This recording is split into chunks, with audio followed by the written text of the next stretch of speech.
Hello and welcome back to the final of the Opera Euro Rapid tournament, and the final is between Wesley So and the world champion Magnus Carlsen, and after they won we were just all tied. So everything is decided in on the second day. So what I'm going to do in this video, I'm going to show you all the games actually, but only the critical positions from most of the games, and then I will go more into detail for the very decisive game. So as I mentioned, everything is all tied up, so let's get started. First game, so Wesley is with the white pieces, and he again goes with e4. And actually Magnus changes to c5 for this game. And if we go quickly to the opening, it's gonna be a Rossolimo, so bishop b5. And actually we will quickly see that this is going to be a complete disaster for Magnus. So he goes for this line, and very soon we will see that actually Magnus doesn't exactly know how to continue, how to play better than the previous games. There were some games before this one that actually Black played the same setup. However, they actually all lost. So there are, for this position, something like this, there are like 5 games in the databases, almost all lost by Black, and everyone just got horrible position, and this was no difference for Magnus. And so here actually White is doing just incredibly good. There are all these center pawns. White is very well developed. Black is far away from being castled. The position is just horrible, and it's actually so bad that after some natural moves here, so now is coming h5, and this knight is going to be completely dominated. So according to the computer, the best move is something like castle h5 and knight h8, but the world champion thought that this is not playable, and just in this position Carlsen just sacked the piece immediately, move 14. But we can see that if you take everything, I mean, Black has a queen to attack. However, all these other pieces are just so far away from the action that it just cannot work. And basically after rook e3, it's immediately obvious that White has just way too much material, and Wesley easily went on winning this game. So this is how the first game went, how the day started. Immediately Magnus Carlsen just falling behind. So that's for the first game. This is all I wanted to show, that horrible opening for Carlsen, and this is enough for Wesley So to just kill him immediately. So 1-up to Wesley. So as for the second game, now Magnus is with the white pieces, and yeah, sorry, I just want to show you a position. This is not the exact position I want to show. This is the position I want to show you. So now Magnus is with the white pieces, and he's actually having a nice position. The black king is very open. The black pieces are not very well coordinated. The white pieces are actually looking quite nice. There's this b7 weakness that the queen is eyeing, and there's obviously the king very open. So in this position, the best move according to the computer is just to put your rook on f1, and actually Black has no way to stop this queen f6 just via sacrificing the pawn with f5. And the point is that you cannot bring your queen just yet to the game, because then White just takes the pawn. So this is a big chance for Magnus Carlsen. However, he plays a different move. He plays rook d4, and we can see immediately a difference that Black does get the queen in the game. Now you cannot take on b7 because there is going to be a perpetual immediately, like this. And so basically that's it. Black now has stabilized his position, still has some weaknesses, but this is actually not enough to win the game. And very easily Wesley So went on to drawing this. So now it's 1.5 to Wesley. So let's go for the third game. And so this game is actually quite interesting again. So let's jump to this position.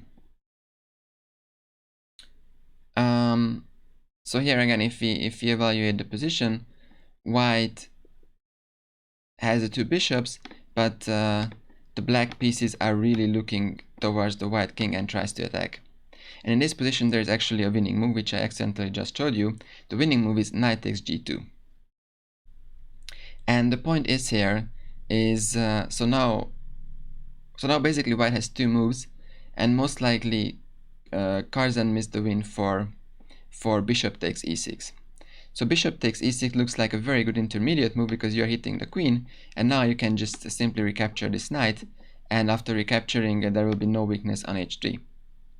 However, now black has the intermediate knight takes e1, which is decisive, because you are going to have knight f3 check to win the queen back. So here, check, and that's essentially it. Black is going to have more pawns at the end, and a very nice position. Actually, not only more pawns and an exchange as well, right? So yeah, an exchange too. So yeah, that's one line, and the other line is other one is also actually very beautiful. So after knight takes g2, if you take this one back, then black gives the bishop takes h3 check. And now actually, so if you go up first, then the queen arrives, so you can't do that. If you go to h1, then again the queen comes, and there's also queen f3 check next to the checkmate, so you can't really block with the knight because that's just checkmate as well.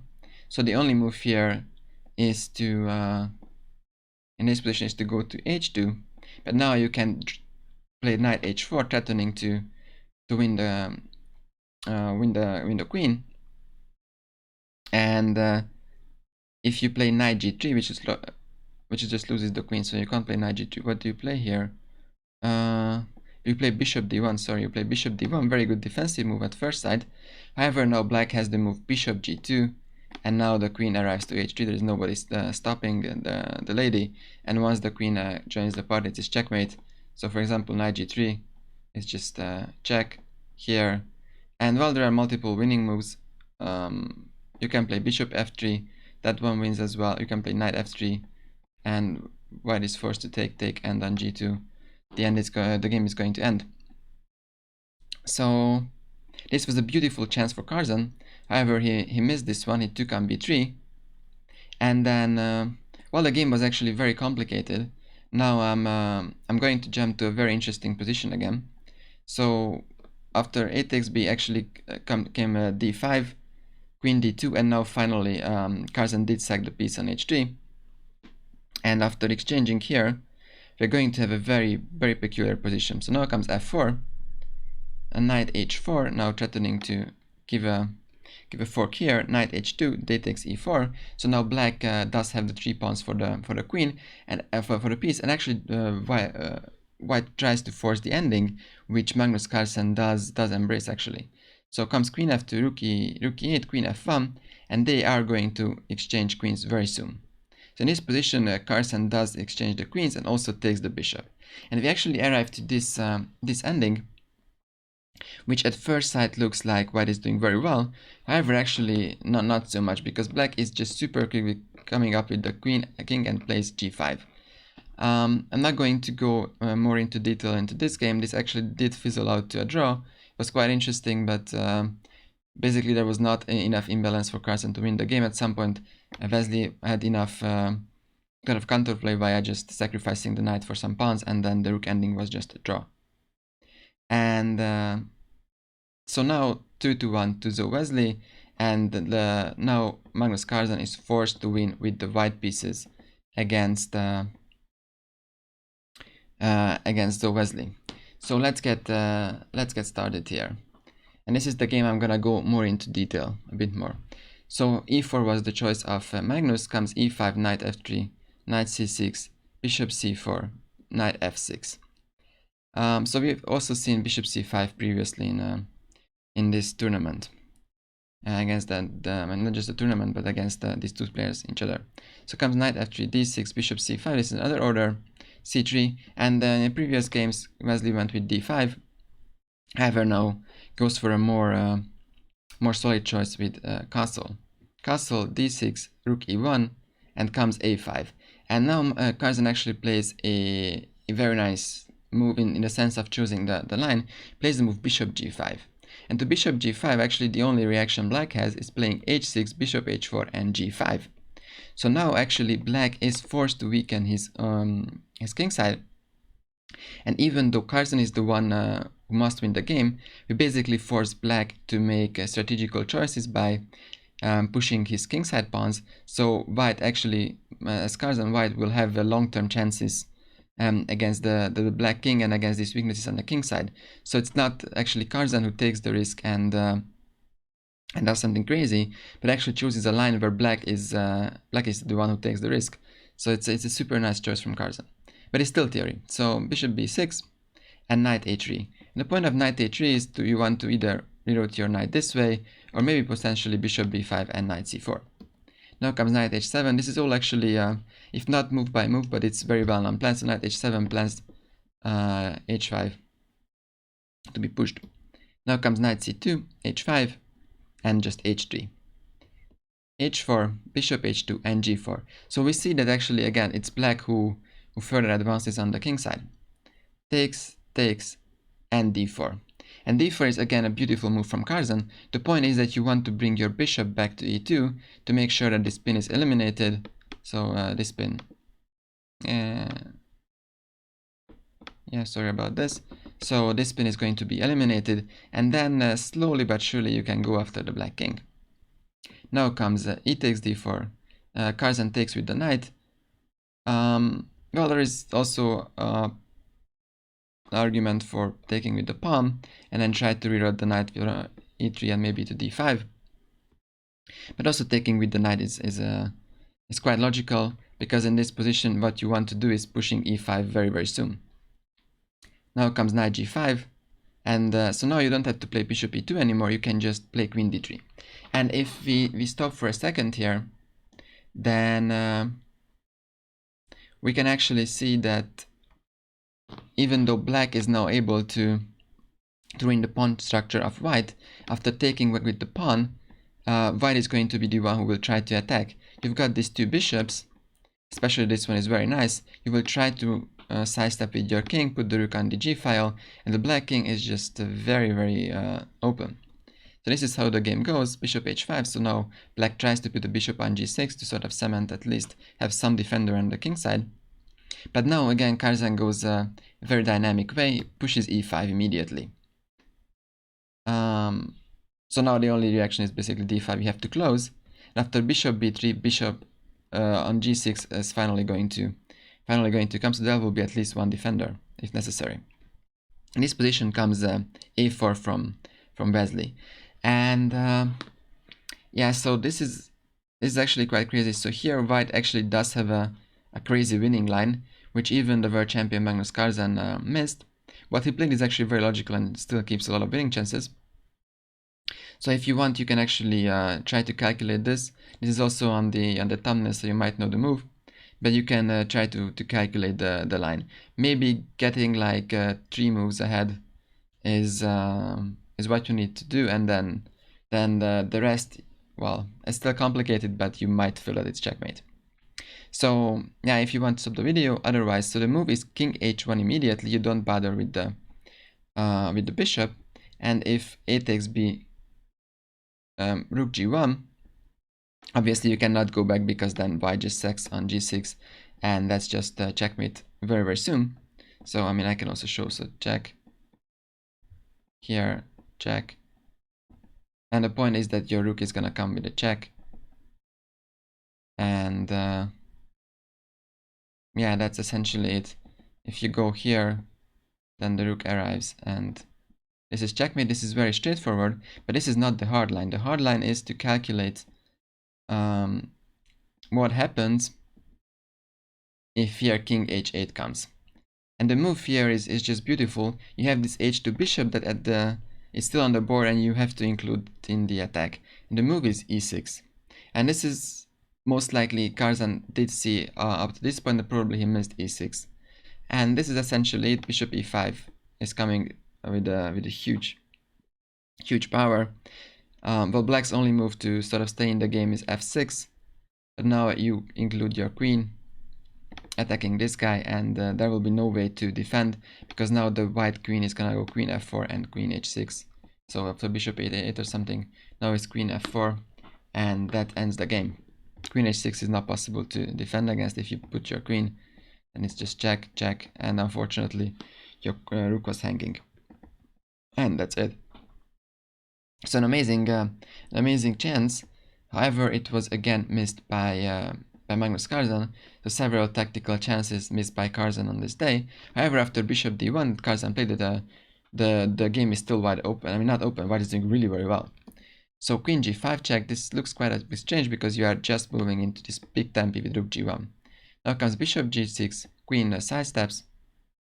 Actually, the only square is queen e2 to not exchange the queens, but this is good enough.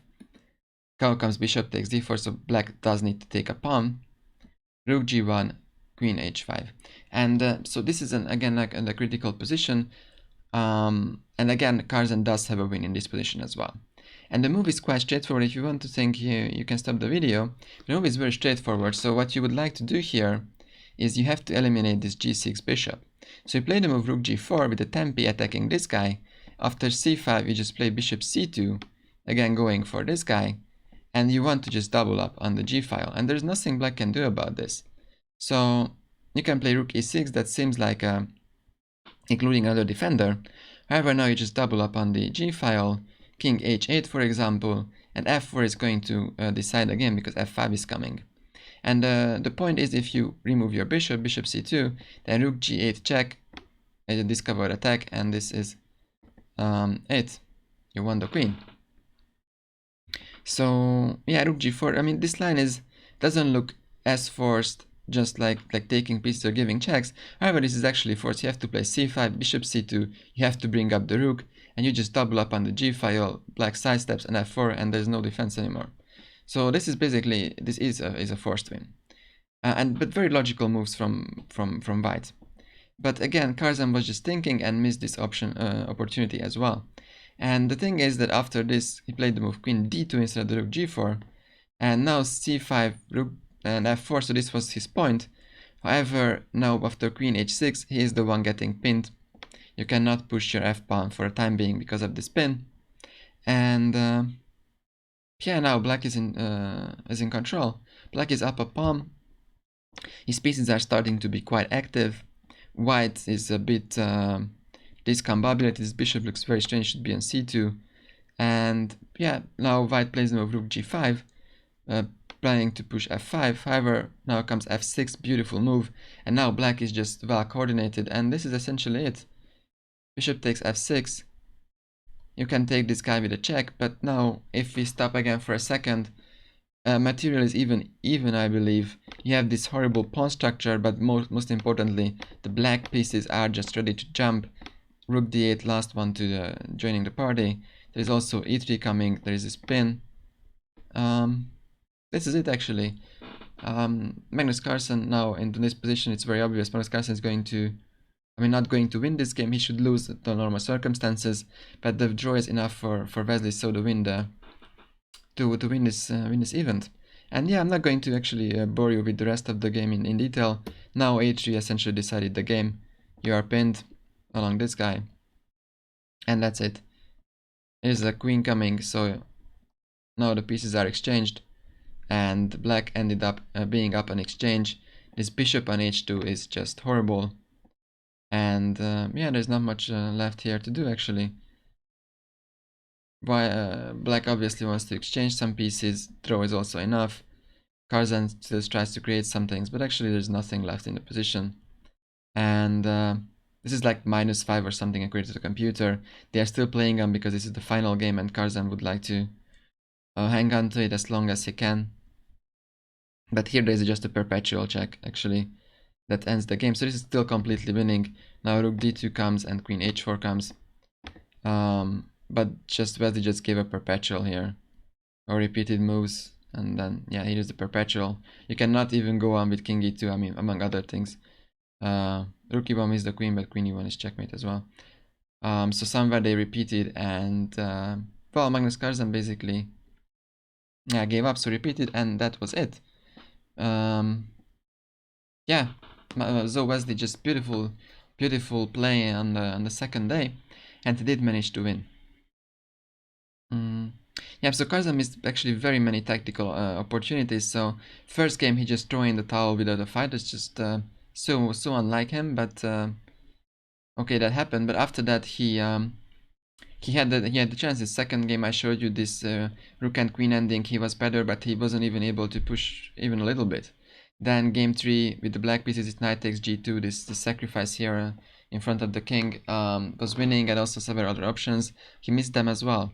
And in the last game he had at least 2 clear-cut wins. Alright, king h1 is not something you will find, but rook g4 is just a very natural way to go on. So yeah, but the sort of bad streak for the world champion continues. He still hasn't won a tournament since he turned to 30. So yeah, congratulations to Wesley So, and see you in the next tournament.